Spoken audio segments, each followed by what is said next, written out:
Hola, ¿qué tal? ¿Cómo está? Buenos días, bienvenidos a esta emisión de Zacatecas, Memoria y Reflexión, un programa de la Secretaría General de Gobierno a través de la Crónica del Estado. En esta ocasión, los compañeros de la Crónica prepararon información interesante sobre Leobardo Reynoso, la separación de Aguascalientes del territorio zacatecano, entre otros datos. Además, en la entrevista de la semana tendremos a la doctora Mercedes de Vega Armijo, quien nos platicará sobre el portal web Glosa Histórica de Zacatecas. Sin más preámbulo, le invito a que se quede con nosotros y demos inicio con la sección Breves Históricas a cargo de María José Pérez Montelongo.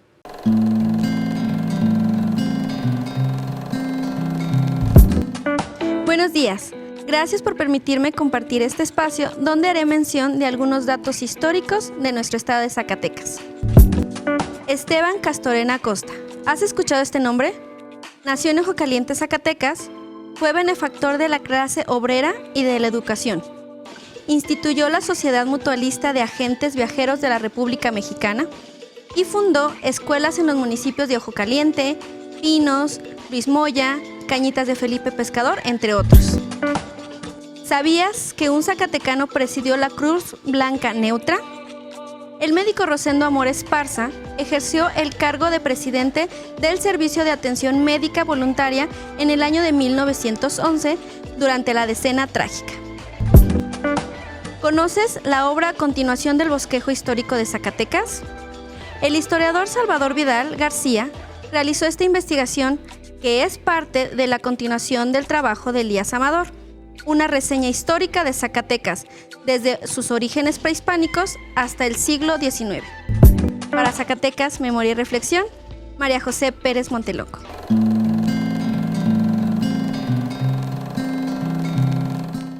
Muchas gracias, María José. Me gustaría destacar que la Cruz Blanca Neutral fue un servicio de atención médica voluntaria instituido en 1912 durante la Revolución Mexicana. Surgió con el propósito de ofrecer socorro médico a las víctimas de la violencia en los conflictos de la frontera con Estados Unidos y como alternativa neutral a la Cruz Roja Mexicana, que tenía una filiación porfirista.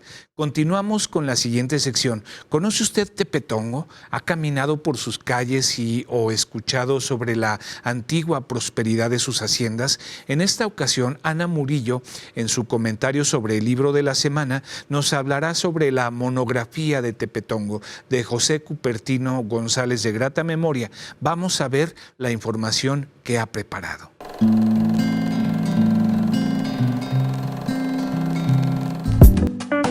Muy amable, nuevamente agradecida por su sintonía. José Cupertino González Muro, quien fuera 2 veces presidente municipal y cronista de Tepetongo, nos dejó como uno de sus legados bibliográficos Monografía de Tepetongo, una recopilación vasta de una bella tierra.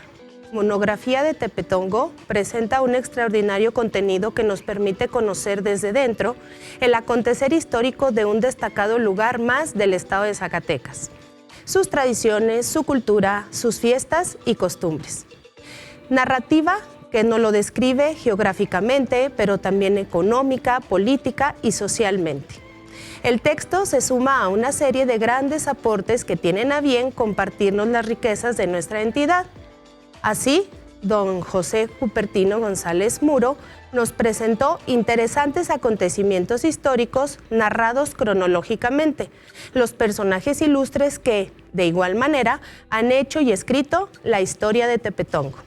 Personajes destacados en la política, los presidentes municipales, el contexto sociodemográfico, sus haciendas y su comercio.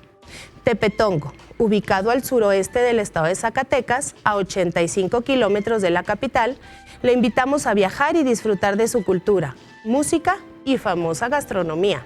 Pero también, por supuesto, nuestra reiterada invitación a que también consulte, lea y disfrute en nuestra biblioteca de este legado de Tepetongo. Para Zacatecas, Memoria y Reflexión, Ana Isabel Murillo.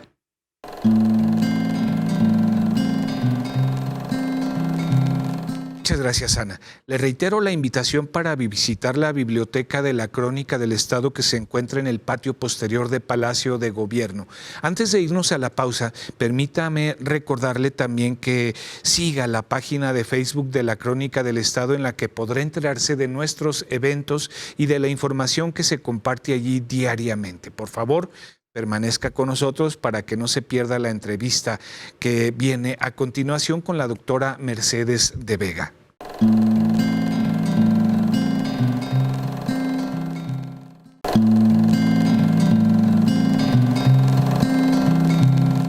Bien, ya regresamos a Zacatecas, Memoria y Reflexión. Agradecemos que continúe con nosotros. Como le comenté al inicio de este espacio, se encuentra para la entrevista de la semana en esta ocasión la doctora Mercedes de Vega Armijo, quien entre otras cosas tiene una larga trayectoria como historiadora y archivóloga a nivel nacional e internacional. En esta ocasión nos platicará en qué consiste la glosa histórica de Zacatecas, un proyecto que tiene detrás muchísimo trabajo de personas de diversas disciplinas.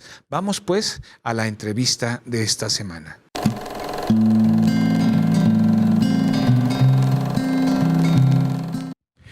¿Qué tal? Ya regresamos. Gracias por continuar con nosotros. Y mire, me da mucho gusto recibir esta mañana a la doctora Mercedes de Vega Armijo.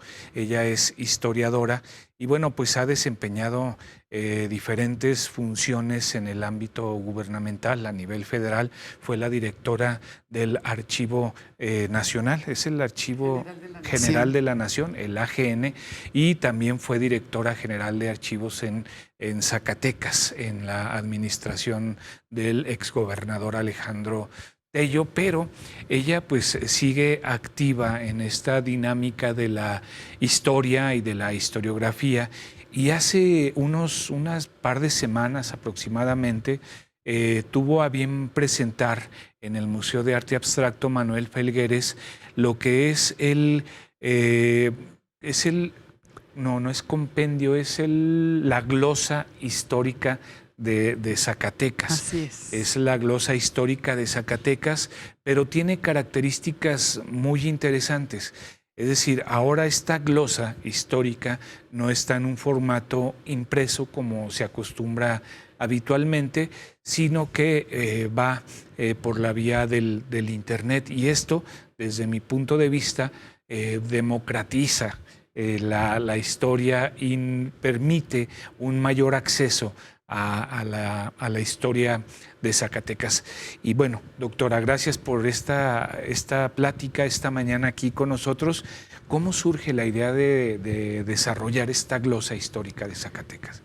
Pues mire, la idea surge porque los trabajos de los cronistas más connotados del Estado, digamos, don Elías Amador, don Salvador Vidal, pues fueron historias que es una historiografía que se construye en el siglo XIX, en el caso de Elías Amador, y en la primera mitad del siglo XX, en el caso de Salvador Vidal.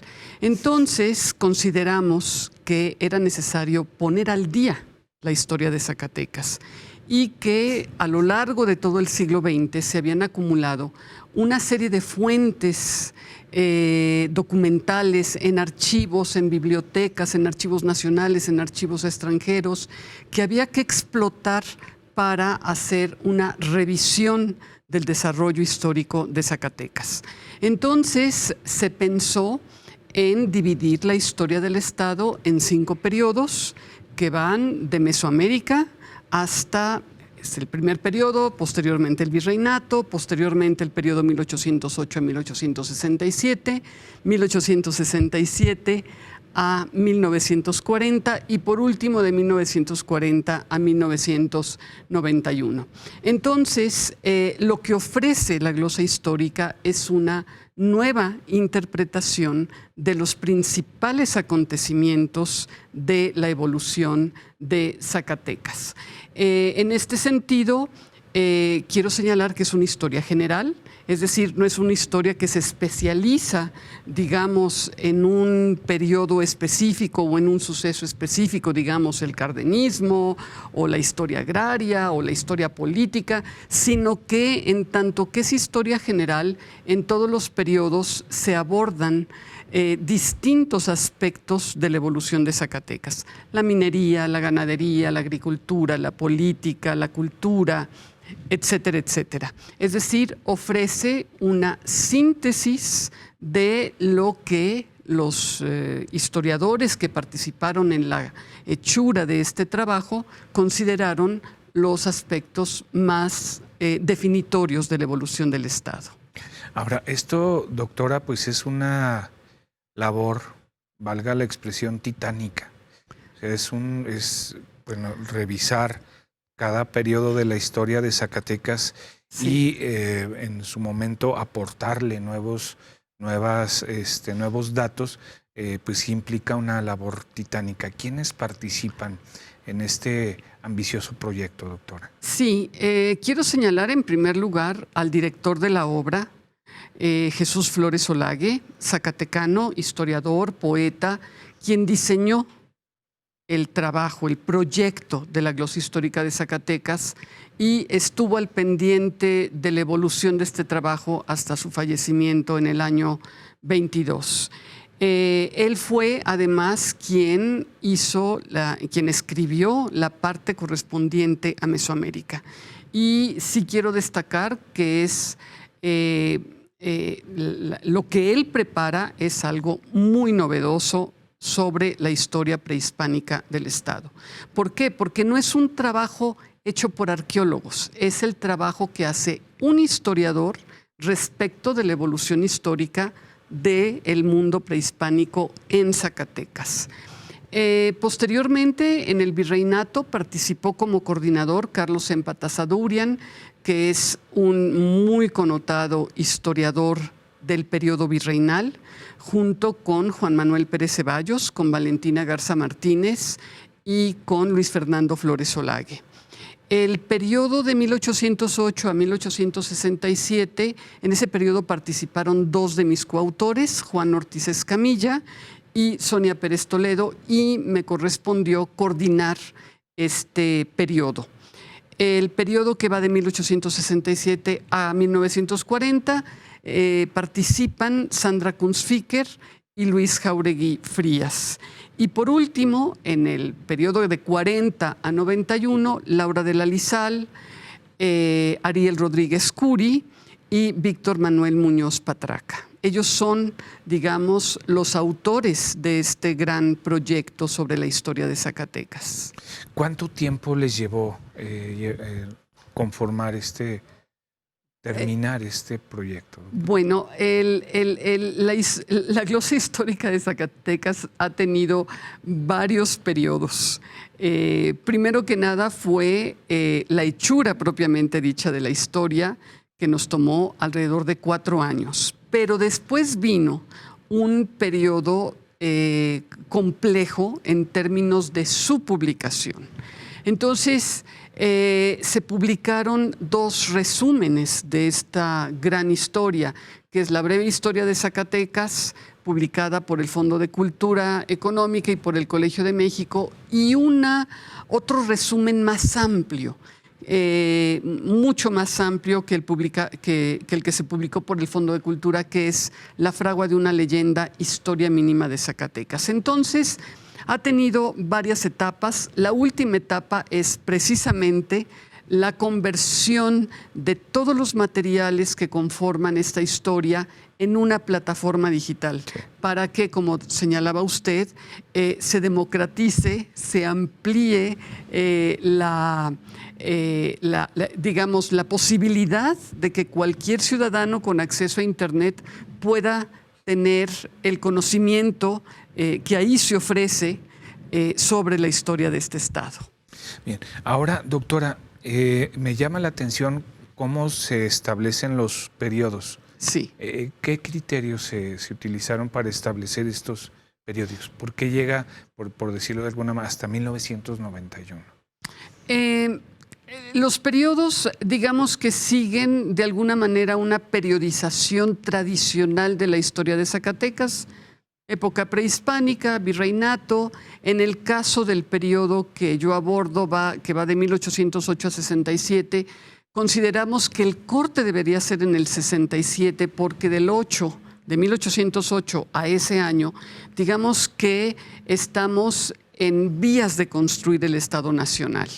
Después viene, digamos, a partir de la derrota del ejército intervencionista de Francia en el 67 hasta el 40, pues es un largo periodo que abarca el porfiriato y posteriormente el periodo revolucionario. Y ahí también hay, a partir del cardenismo, del final del cardenismo al 91, tenemos también definido otro periodo con mucha claridad.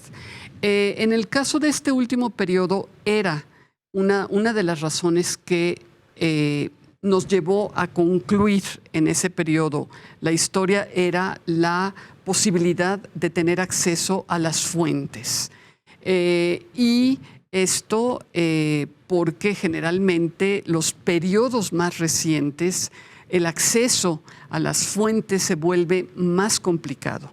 Entonces, eso no significa que la historia termine ahí. Desde luego, ojalá y pudiera continuarse por otros académicos que quieran, digamos, continuar este ejercicio historiográfico, ¿verdad? Porque la historia de Zacatecas es muy rica hasta la fecha y creo, desde luego, que vale la pena que historiadores que se dedican a los años más recientes pudieran darle continuidad. Sería cuestión de esperar otro paradigma histórico que delimite que se está viviendo en la actualidad. Pues yo creo que ya podríamos encontrar varios cortes interesantes, tanto en lo que se refiere a la historia política, no solo del Estado, sino de México, al desarrollo que ha tenido la política mexicana en los últimos años, y desde luego también hay cortes económicos que también valdría la pena considerar.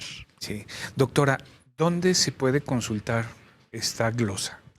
Es muy fácil el ingreso a la glosa. Hay que poner en internet Glosa Histórica de Zacatecas y va a ser muy fácil que cualquier persona la localice.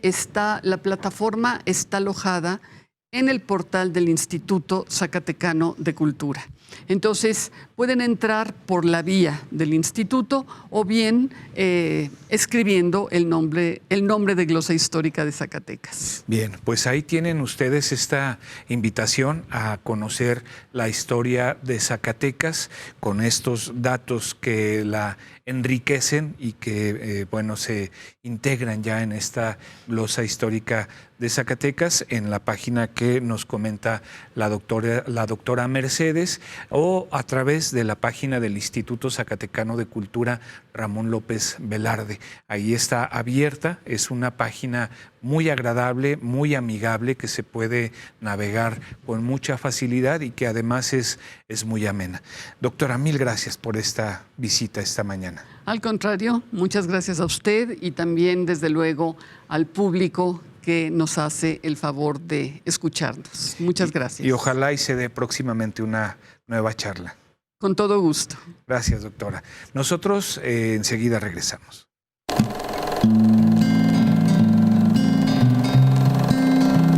Muchas gracias por continuar con nosotros. Ahora, ¿qué le parece si vamos con Osiel Acosta, quien nos tiene para esta semana en la sección El Personaje de la Semana algo sobre Leobardo Reynoso?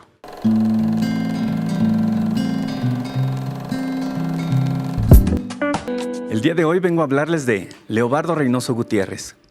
Nació en Juchipila, Zacatecas, el 18 de enero de 1902, siendo hijo de Brígido Reynoso y María Gutiérrez. No tuvo estudios elementales y fue autodidacta. Trabajó como cartero en su natal Juchipila a los 14 años de edad. A los 16 años, emigró a los Estados Unidos para laborar en Chicago y Texas como obrero en ferrocarriles. Y en el año de 1920 se trasladó a la Ciudad de México, donde, a sus 18 años, conoció al senador José Macías Rubalcaba, quien le consiguió una beca para estudiar en la Escuela Comercial y Bancaria y se tituló como contador. Fue líder de ambas cámaras del Congreso Federal de México. Sucedió al general Pánfilo Natera en la gobernatura de Zacatecas de 1944 a 1950. Fue embajador de México en Guatemala, Dinamarca y Portugal en 1959. Durante su administración, se construyó el edificio actual de la Benemérita Escuela Normal Manuel Ávila Camacho, que inició el 17 de septiembre de 1946.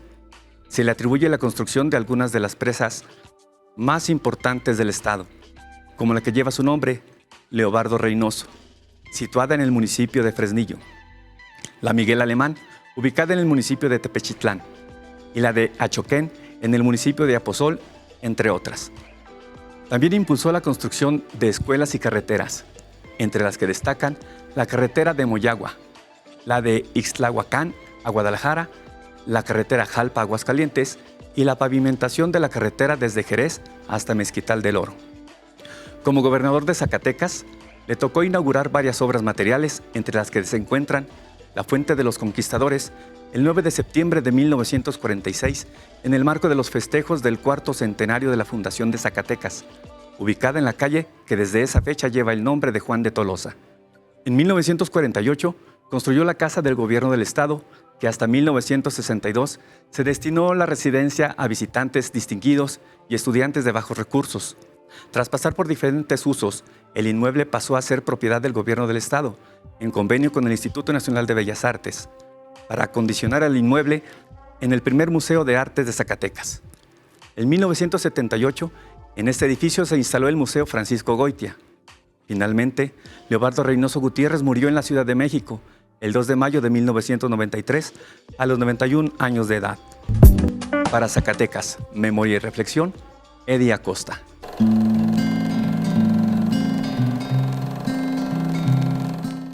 Muchas gracias, Ociel. Sin duda, Leobardo Reynoso es un político, o fue un político zacatecano poco estudiado, que merece la pena revisar porque pues, se trata de un hombre cuyo proyecto de gobierno impactó en Zacatecas. Bien, si le parece, vamos a la siguiente cápsula a cargo de Ana Murillo, quien nos platicará sobre la separación de Aguascalientes del territorio zacatecano.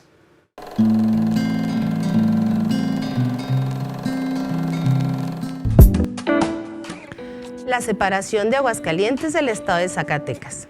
Los saludo con mucho gusto a todas las personas que como cada semana nos eligen. Corre el año de 1835. Aguascalientes se separa del estado de Zacatecas. Y esto ocurre en medio del conflicto político que Zacatecas sostiene con el gobierno federal. Pero como antecedente, ¿sabían que desde 1789 Aguascalientes se rehusaba a ser parte de Zacatecas? En 1806, Aguascalientes dejó de formar parte de la Intendencia de Guadalajara y pasó a ser parte de la Intendencia de Zacatecas. Y este evento se dio en medio de desacuerdos encubiertos, rivalidades enmascaradas, celos y una marcada rebeldía. Desde el inicio se advirtieron las renuencias y antipatías ante el ordenamiento real. Es decir, la rivalidad territorial se fraguó desde tiempo atrás. La zona hidrocálida se caracterizó por su desarrollo político, social, económico y providencial actividad comercial. Así dieron inicio con el esbozo de su propia identidad. Los primeros gobernantes de la Intendencia de Zacatecas fueron de Aguascalientes. Nuestra historia, innegablemente, se encuentra en sus orígenes beneficiada por el impulso, organización y prosperidad de dicha tierra. Los historiadores y doctos en la materia han referido que se trataba de un tiempo de división reinante. Para 1829, el país, políticamente dividido entre liberales y conservadores, y aunque de manifiesto la derecha profesaba devoción a las instituciones federales, en lo latente la división surgía precisamente del conservadurismo. El espíritu separatista de Aguascalientes resultaba más claro. El 1 de mayo de 1835, Santa Ana llega a territorio, se presumía enemigo. Llega a Aguascalientes, que como capital de uno de los partidos de Zacatecas, debería suponerse se encontraba alineado en los ideales del mismo. Sin embargo, como ya quedó descrito, su espíritu opositor finalmente se concreta. Santa Ana fue recibido con tremendo alboroto, fiesta, vítores y banderines de colores. Mire, como quien se encuentra en una celebración anticipada de la libertad.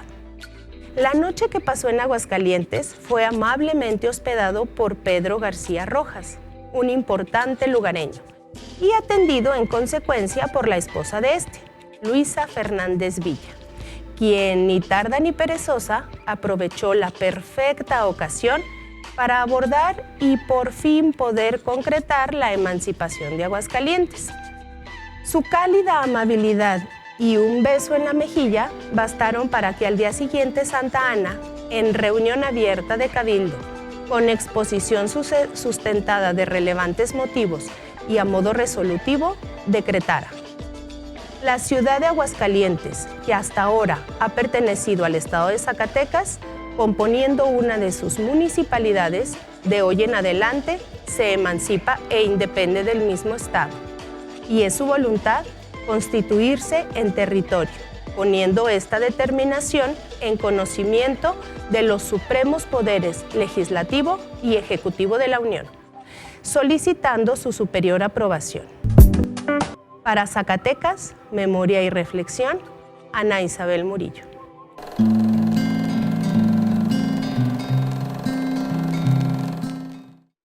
Muchas gracias, Ana. Mucho se dice sobre las causas de la separación de Aguascalientes, pero se trató de un acontecimiento naturalmente político de la época en proceso de conformación del territorio. Bien, pues hasta aquí llegamos este día en Zacatecas, Memoria y Reflexión. Hasta la próxima.